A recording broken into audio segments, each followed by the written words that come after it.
Hi Chandler, I am Ashley. So this is our confidentiality form that I want to have you sign if you are willing. There are three sections that it talks about here. Confidentiality is the biggest section. So I cannot offer any form of legal confidentiality, but this will remain here unless court ordered or any other legal issues. I must report though if there is a serious issue of harm to yourself, neglect or abuse to others, or any other conditions required by the state of Indiana. I'm also going to be audio and videotaping it. This will be submitted to my supervisor. If you are uncomfortable, we can turn it off at any time. Um, and you'll find that the recording does not affect our practice session as long as you and I are comfortable. I also want you to know that I am inexperienced interviewer. I cannot do any formal counseling. This will only help me grow my skills as an interviewer. Yeah, interviewer. But then after this, hopefully you can fill out my feedback form, and if you would sign this for me. Of course. Is it bad I have to think about how to sign my name sometimes? Perfect. Thank you. So Chandler, tell me a little bit about yourself. Ooh, that's always a weird question for me. I grew up in a small town north of Fort Wayne called Kendallville. Um, I played basketball since I was in like second grade, but I've tried just about any sport you can think of. Um, Came from a very sport um, surrounded family. Um, in high school, I was a three-sport athlete, um, all except for senior year. I'm playing basketball here at St. Francis, and I'm a new social work major. Awesome. So what three sports did you do up until your senior year? Well, I did basketball all 4 years, Okay. and I did track all 4 years. My fall sport changed. Freshman year it was volleyball, and then one of the track coaches talked me into running cross country the next year. Wow. So I ran cross country sophomore and junior year, and then senior year I did not do a fall sport. And how does the variety of those sports, how did that help you? Maybe either how did that help you adjust, or maybe it was difficult for you? It was kind of just like new challenges. Like each sport came with its own challenge and own, I guess, structure. So like basketball was definitely like the team thing. Volleyball was the team thing. Like it was all about the team. Whereas track and cross country, you had like the team, but it was a lot of individual like accolades too that you could be proud of. Yeah. So I guess like going from a team sport to an individual sport was fun for me because I'm this very competitive person. So I know I found myself kind of getting frustrated during team sports with like other people if they didn't do necessarily what I thought they should do. So then in track and cross country, I couldn't really get mad at anybody else. It was just how I performed. I could get mad at myself or frustrated with myself, but it was a little maybe healthier for me at some times because some people did not take what I meant for to be constructive criticism very well. Okay. So then with your individual sports, how did you, I would not say like how you reflected your anger towards like others during those team sports, but how did you reflect back on yourself? Um, I wasn't quite as hard on myself as in track because I wasn't really as passionate about it until probably my junior and senior year. Mhm. Whereas basketball, I started in second grade, so I put more pressure on myself, and I knew I wanted to play in college, so I put more pressure on myself in that way. So track was kind of almost like a relief for me. Um, but I'd get frustrated more in high jump than any of my other racing events, just because it was easier to get mad because it was a technical thing. Mhm. Whereas like my other ones, you ran and you had to run as hard as you could, and that was it. Yeah. So I guess when I'd get frustrated at myself, I just kind of like I don't know, like in my head I'd be frustrated, but then high jump was also in the beginning of the meet, so I knew I had other stuff like to look forward to. Mhm. Because I ran one of the first races being the 100 hurdles, and I ran the last race, which was the 4x4. So I knew I had something to look forward to the entire time. If I messed up one thing, I could go do better in another thing. Yeah.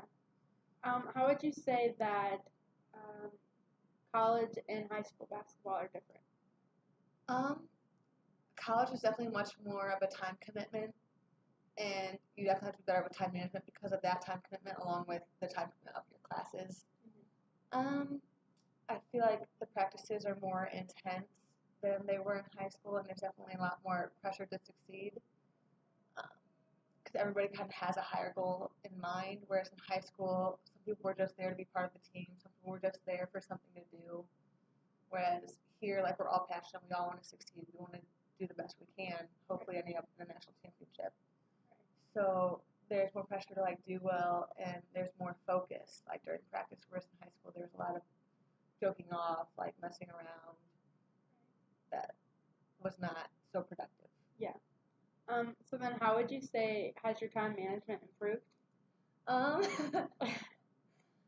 I've definitely struggled with time management because I'm a person that I value my academics, but I'm also a very social person. Okay. So I want to go talk to people, I want to hang out with people, I want to be around people. And so we're like trying to do homework together, but I'm also an easily distracted person. Yeah. So it's definitely taken some work. I feel like this year so far I'm doing very well, or much better than I have in the past. Good. So it's a work in progress. Yeah. So with you being as social as you are, do you think that how does that play into being a social worker? I feel like it definitely makes it easier because I am pretty comfortable talking to people. Usually in smaller settings, which I do have the opportunity for in social work, working with smaller groups or even individual people. So I feel like that'll be good for me, and I feel like I'm just kind of comfortable around people, and I like to think that I'm a very approachable person and easy to talk to. Um, it seems that way for me most of the time, but I guess I can't really judge from other people's eyes. But Yeah. So then, what would you say that you're looking forward to about the social work program? really just all the different opportunities that can come along because I have like an idea of what I want to do, but I know that if that ever like falls through or I ever like need a break from that, there's other avenues I can go down. Yeah. And just there's so many different ways to help other people. I think that's just a great thing that makes my heart happy. And that's kind of like one of my big values in life is to be happy and helping other people be happy. I like that. So then what would you say that what are you going to do after college? Well, after I get my undergrad, I do want to go get my master's just because it opens up more opportunities in the social work field. Yeah. Particularly, I definitely want to be involved in non-for-profit, and I've started looking into those now, like seeing what I can do like as a volunteer at this point. But I want to get more involved as I go through the program, and then for like my career, I could get like a job in a non-for-profit, but I'm looking at, as of right now, I want to do counseling for mental health. And I especially want to work with like adolescents just because of personal experiences and family stuff that I've had happen.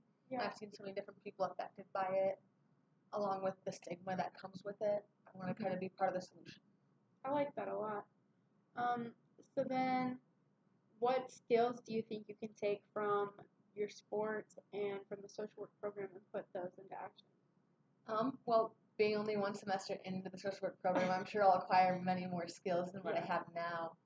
But in terms of sports, definitely the commitment and perseverance because it's not going to be easy all the time. There is going to be like obstacles, there's going to be stuff that gets in your way, especially like even for your clients. Yeah. And kind of using that practice of perseverance and commitment throughout my sports career starting in like second grade. I feel like that'll definitely help. And then along with like the team aspect, because I have learned how to work with others, I have made mistakes working with others. I feel like it's definitely shaped me to better help people like through social work. Yeah, that's an interesting perspective. So then, what would you say about your time being in the social work program? What did you do before? Before social work, I was in nursing. Okay. And I went through 2.5 years of nursing school, and before I realized that it wasn't quite what I wanted to do, I realized that it wasn't so much the patient care that I liked. I loved talking to the patients. I loved hearing their stories, getting to know them. But the physical patient care stuff didn't interest me as much as I thought it would. And we had a rotation at CBH, the mental health hospital, and I loved it. Like, I Yeah. loved that kind of environment, but not what the nurses did. I wanted to see like what kind of other things were available to me, and that's when I stumbled upon social work, and I talked to Lori, and it Mhm. just got me more excited for it. Yeah. So what did you take out from the nursing program? Um, Definitely study habits. That's not necessarily going towards my like social work career, but more my education. Yeah. Um, and I got used to talking to strangers. Yeah. Like your patients, you start out as strangers, you kind of have to build that relationship up from nothing. So I kind of like learned how to start doing that through nursing school. And if you were to talk to somebody that needed to build that rapport with like clients or with patients, how would you tell them to do that? Just be yourself. You'll be surprised how many people appreciate, I guess, genuineness, if that's a word. Just like Yeah. being like genuine and truly meaning what you're saying. Um, and be open minded. Like just be a good listener, and don't go in thinking one thing because more than likely you're gonna find that you're gonna think something else when you walk out. Yeah, I agree with that. It was nice talking to you, Chandler. Thank you. You too.